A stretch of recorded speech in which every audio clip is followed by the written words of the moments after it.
La quarantaine de Tonton Pagou. Épisode 9. Madame Poésie. Bonjour, c'est Tonton Pagou. Tiens, je vais vous faire une confidence. J'ai déjà fait de la prison, il y a longtemps. Ils m'ont relâché pour bonne conduite apparente. Moi, j'écrivais de la poésie. Vous savez, la solitude forcée donne envie de jeter des mots sur une feuille de papier. Tiens, je vais vous lire l'un de mes poèmes. Ah, pardon, excusez-moi, je dois répondre. Allô? Allô? Oui, bonjour, Tonton Pagou? Oui. C'est Ala Poésie. Je vous appelle parce que j'ai entendu parler de vos émissions et je trouve que c'est une excellente idée de venir avec les conseils jusqu'aux toutes ces personnes enfermées. Et j'avais envie de vous contacter pour parler avec vous. Mais alors attendez, j'ai pas compris votre nom. Vous dites que vous êtes de la poésie? Madame Poésie, Ala Poésie. C'est d'origine ukrainienne. Ah, mais voilà. Et donc vous me disiez, oui, que vous appelez pour parler de quoi? Aujourd'hui, je vois autour de moi quand même pas mal de souffrances psychologiques parce que le fait de cette inquiétude que les gens vivent puisqu'ils sont enfermés chez eux, ils savent quand est-ce que ça a commencé, mais aujourd'hui, personne n'est capable de nous dire quand est-ce qu'on va sortir. Ça nous bouleverse tellement tous, nos comportements, nos modes de vie, nos habitudes, que sans repère habituel à l'humain, et c'est pas que l'humain français, mais dans presque tous les pays du monde, on se retrouve à se demander mais comment vivre maintenant, parce qu'on ne sait plus comment faire. On savait avant, mais ce qui nous arrive aujourd'hui, c'est quelque chose de complètement nouveau. Et dans cette nouveauté, les gens ne sont pas égaux. Il y en a qui réagissent avec plus ou moins de spontanéité. Il y en a qui sont tellement rigidifiés dans leur stress et inquiétude que la vie leur paraît très difficile et ils n'agissent pas. D'où les complications psychologiques, les dépressions, les peurs qui remontent, les peurs de futur, etc. Et je trouve que la bonne parole, l'accompagnement de toutes ces personnes, ça peut faire le plus grand bien à tout le monde. Mais oui, bien sûr, parce que vous faites habituellement de l'accompagnement, c'est ça?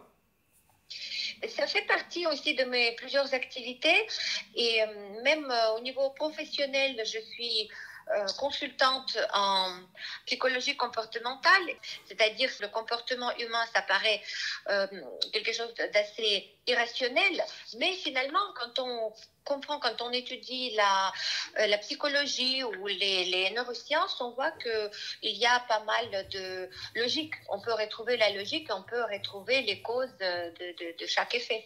D'accord. Donc ça, c'est le métier que vous faites en temps normal. Maintenant, dans la situation dans laquelle on est aujourd'hui, comment dire, je ne sais pas comment poser la question. Est-ce que les choses... savoir comment je m'adapte? Oui, c'est ça, voilà. Je vais vous dire que c'est très facile finalement pour moi, parce que j'ai besoin de contact et aujourd'hui... Tant que le téléphone marche et nous avons l'électricité, l'Internet fonctionne, il n'y a aucun problème. Mais alors, ce qui change peut-être, c'est les problèmes que vous rencontrez, c'est-à-dire les problématiques qui sont présentées, qui sont proposées par les gens que vous conseillez, je suppose. Vous savez, je vous dirais que pas vraiment, pas tellement, non. Les problématiques ne changent pas. Vous savez... peu importe la cause, la souffrance, elle peut être la même, hein, peu importe ce qu'on souffre des problèmes dans le couple en général ou parce qu'il y a aussi, on éprouve l'angoisse parce qu'on est enfermé. L'angoisse, c'est un sentiment qu'on éprouve et peu importe la cause de l'angoisse. Donc moi, je ne gère pas tellement les causes, je gère les sentiments et comment sortir de ces sentiments, puisque c'est la sensation qui procure la souffrance qu'il faut gérer. Et la cause de cette sensation, c'est une autre affaire. Bien évidemment, on essaie d'éliminer la cause, mais quand on comprend le fonctionnement d'où vient la souffrance, d'où vient ce stress ou cette inquiétude. Alors, prenons un exemple concret. Vous pouvez travailler sur l'angoisse qui est générée par cette épidémie. Absolument, oui. L'angoisse et aussi les autres comportements qui peuvent en découler psychologiquement, puisque le stress et l'angoisse, c'est un nom qu'on donne à un état, mais la réaction et en pratique, il y a un comportement humain qui sont produits par cet état émotionnel. Chaque personne réagit différemment à une situation, par exemple, comme je viens d'évoquer, de l'angoisse ou de stress ou d'inquiétude ou du bonheur, pourquoi pas parler que des choses négatives. Oui, parlez-nous du bonheur, c'est bien ça.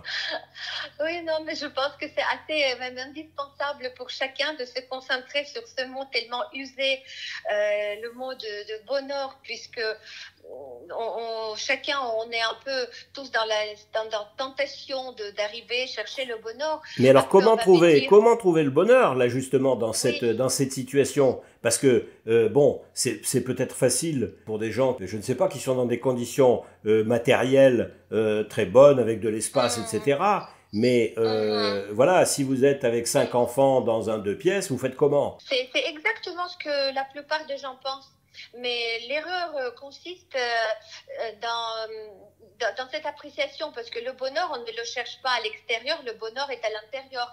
Et là, vous pouvez me dire, oui, mais Allah, on entend partout ça, et tout le monde dit le bonheur est à l'intérieur, mais comment le trouver? Il ne faut pas le chercher, on l'a déjà en soi. Il faut s'en rendre compte. Qu'est-ce que c'est le bonheur? Le bonheur n'est jamais dans l'avoir, mais dans l'être. Cet intérieur de soi, c'est quoi?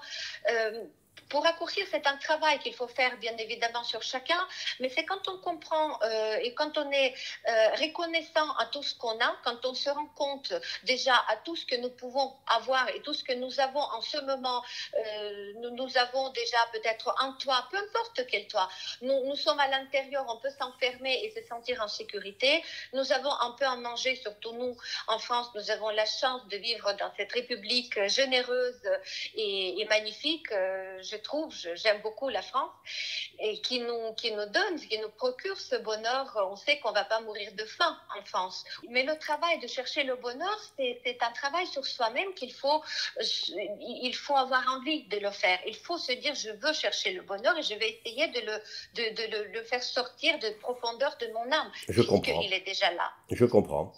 Écoutez, Madame Poésie, terminez sur quelque chose de poétique, tiens. Des poétiques.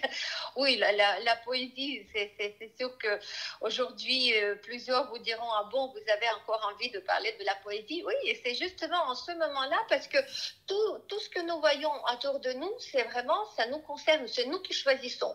Si nous avons envie de voir la vie belle, on va la voir belle. C'est notre choix comment réagir. Donc, je dirais, aller dans le côté positif, clair, lumineux, poétique, lisez des choses motivantes, regardez les histoires heureuses, procurez-vous ces sensations, ces émotions positives et vous verrez que votre vie vous paraîtra aussi beaucoup plus belle.